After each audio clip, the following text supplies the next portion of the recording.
Hello ka Cebuana! Ngayong araw na to, gagawa tayo ng isang mini tour. So, papakita ko sa inyo sa video na to kung ano-ano yung mga feature na nasa loob ng ating Cebuana App. So, kapag meron ka ng 24K card, pwede kang mag-download ng kanilang application or electronic application online para makita mo yung balance mo online, makapag-create ng transactions such as remittance, e-loading, at iba pa. So, ipapakita ko sa inyo lahat-lahat ng feature na meron sa loob ng Cebuana App. At syempre, para ito doon sa mga magda-download pa lang ng Cebuana App. Sa mga curious kung ano ba yung nasa loob ng Cebuana App, panoorin natin ang video na to hanggang dulo. At yes, umpisahan na po natin.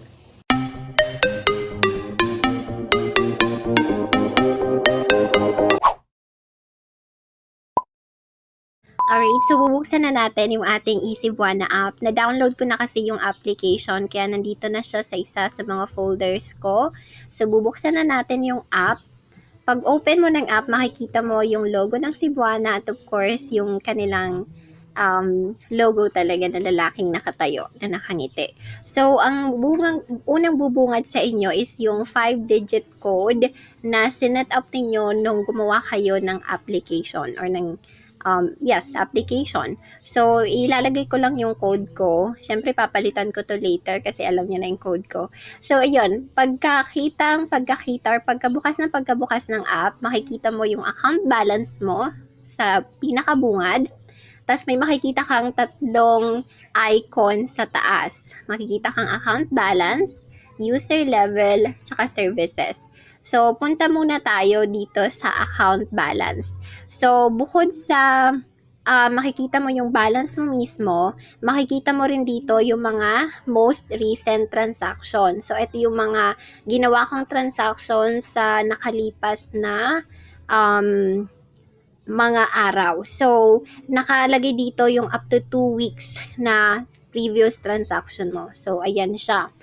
Tapos, punta naman tayo ngayon dito sa user level. So, makikita mo ngayon kung anong level ka na. So, ito yung maganda dito sa application na to kasi parang matcha-challenge ka.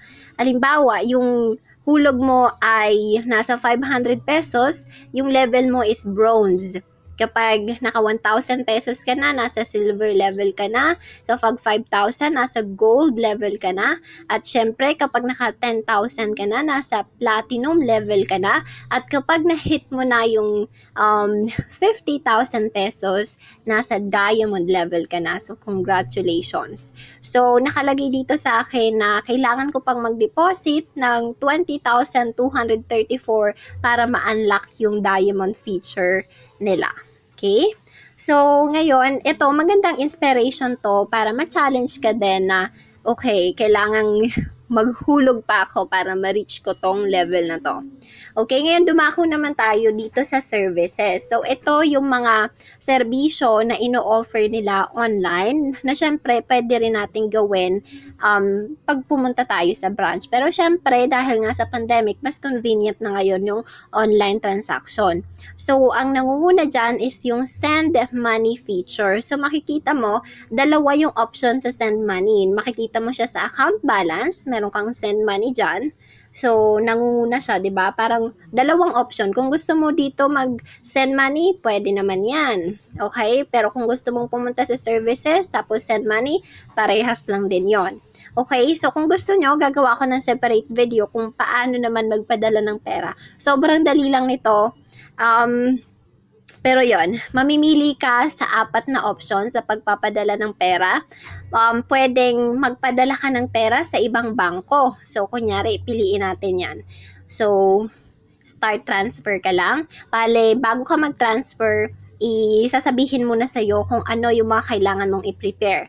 Like yung account name ng recipient, yung bank account number ng tatanggap, pati yung cash amount na gusto mong i-transfer. So, start transfer na tayo. Ngayon, mamimili ka ng mga affiliate nilang bank. So, merong BDO, merong BPI, may China Bank, at iba pang bangko. Meron ding Paymaya dyan, meron ding GCash. Okay? So, ayun siya.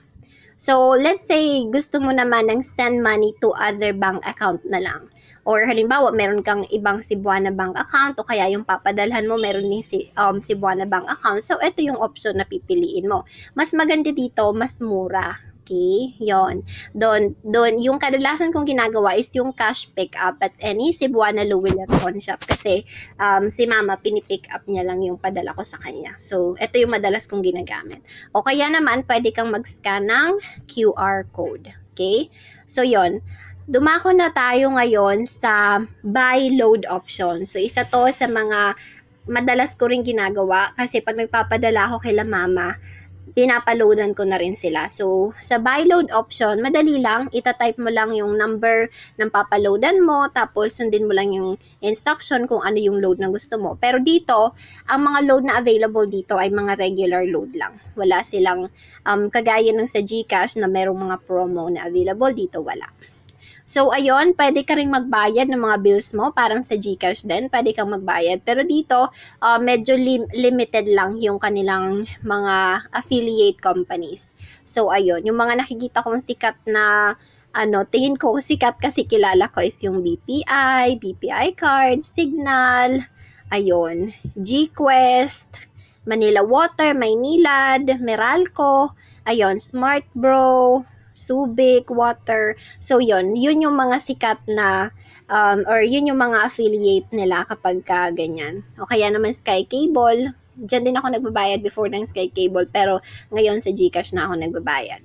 So, yan lang yung pinaka main services talaga nila. Meron silang bagong feature ngayon which is receive money. Kung saan, pwede mo na ring matanggap yung pera mo or pera na padala sa'yo gamit yung Western Union. So, sa Western Union pa lang yan available. So, yung reference number, ayan.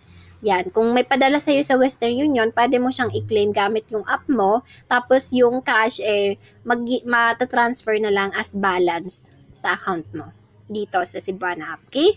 So, yan. Yan yung isa sa mga bago nilang feature. Tapos, pwede ka rin magbayad gamit yung QR code. So, ayan, nakikita nyo. Or kaya pwede kang mag-import from gallery. Sorry, nakita nyo yung background ko. Okay, tapos ayan, may makikita kayong mga coming soon. Ito yung mga ilo-launch nilang mga upcoming nilang mga products na ipapakita, yung QR merchant, renew pawn, tsaka buy insurance. Ito yung excited ako sa dalawang to, renew pawn, tsaka sa buy insurance. Sa renew pawn kasi kapag inuutusan akong halimbawa magsangla o ako mismo nagsangla, 'di ba? Hindi na hassle pumunta at pumila sa Cebuana mismo kasi pwede ka nang mag-renew ng sangla mo online. So, excited ako dyan. Next naman is yung buy insurance. So, kung gusto mong kumuha ng insurance sa kanila, kasi yes, yung Cebuana po ay meron din silang insurance na ino-offer. So, pwede ka rin magbayad or kumuha ng insurance gamit to. So, super excited tayo dyan.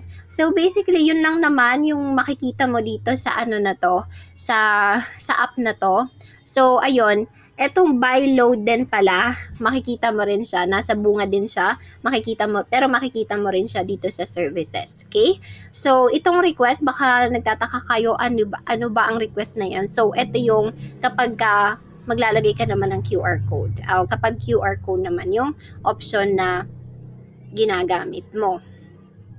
Okay, so baka curious kayo kung ano itong tatlong horizontal line sa upper left corner, no? So, puntahan na lang din natin. Ayan, makikita mo dyan yung pangalan mo, which is yung real name ko yan. Tapos, yung ating account number, i-grade out ko na lang yung account number natin. Pero, ang dami ko rin kasing natatanggap na tanong kung saan daw ba makikita yung account number. So, sinasabi ko sa kanila na i-download mo yung Cebuana app, mag-register ka kasi doon mo makikita yung account number mo. So, ayan siya, dyan siya makikita. So, itong mga makikita mo sa pinakababa, may makikita kang language. So, pwede kasi siya in English or Filipino. So, kung gusto mo ng Filipino yung mo, edi go ahead, magiging Pilipino siya. So, pinili ko lang, nag-log out siya, tas ayun, makikita mo, English pa din. Ayun. Pinalitan natin yung language, pero English pa rin naman ang lumabas. So, ayun, makikita mo lang dyan yung account balance, user level, services, send money, about. So, then log out. So, kung ano yung nakikita mo dito sa pinakita ko sa'yo kanina, yun lang din yung makikita mo dito sa horizontal lines na to. Kasi pag account balance, mapupunta ka rin dyan, di ba? Pag user level, mapupunta ka lang din dito sa user level. So, services, mapupunta ka lang din dyan. And then, kung gusto mong mag-log out kasi ayaw mo na naka-log in yung account mo, pwede rin yan. So, dahil tapos na tayo, pipindutin natin yung log out. So, ayun. Kapag nag-log out ka, yan na yung lalabas. Yung username, password, tapos login ka lang ulit sa account mo. So, ganun lang siya kasimple. Kung gusto nyong i-walkthrough ko kayo kung paano mag-create ng account, paano mag-register, kasi feeling ko ang dami nagtatanong sa akin yan, comment down below lang at gagawa natin yan. Okay? So, yan lang po. Sana may natutunan kayo sa video na to. I'll see you again sa susunod kong video. Bye!